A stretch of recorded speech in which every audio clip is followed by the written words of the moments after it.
Winter storms in the 1800s often cut off entire communities from fuel supplies, forcing families to find creative ways to cook without fire.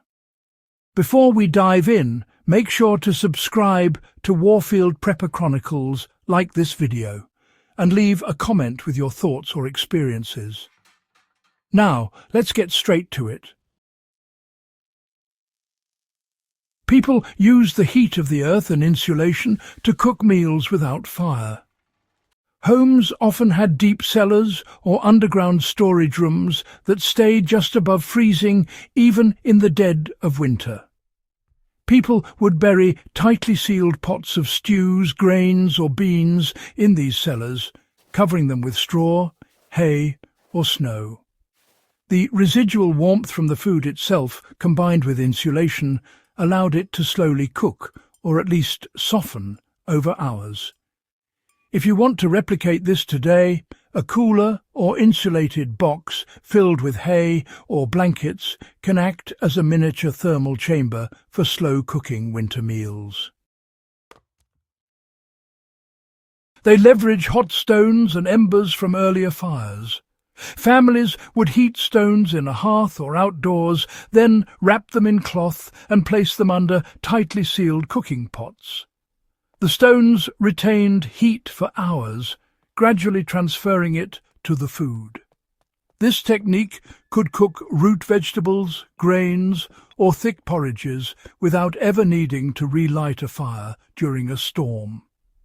A modern adaptation could be using a cast-iron pot and preheated stones in a controlled environment, even inside a shed or garage during a storm. Fermentation and preservation doubled as cooking methods. Fermented foods like sauerkraut, pickled vegetables and cured meats were staples. Not only did fermentation extend shelf life, but the chemical reactions also softened and cooked foods over time. For a survivalist today, starting a batch of fermented vegetables before winter storms ensures you have ready-to-eat meals that don't rely on fire at all. Snow and ice were more than obstacles. They were tools. Thick snow could act as an insulating blanket. Pots could be buried in snowdrifts, keeping heat contained and protecting food from freezing solid. Even a simple covered pot placed in a snowbank could slowly cook oatmeal, beans, or a hearty stew if it was heated briefly beforehand. In practice, this is a method anyone can replicate. Preheat a pot, seal it tightly, and let snow act as your slow-cooking oven.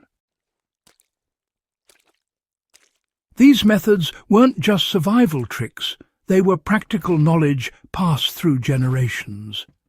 By understanding and applying these techniques, modern preppers and history enthusiasts can recreate authentic 19th-century winter cooking methods.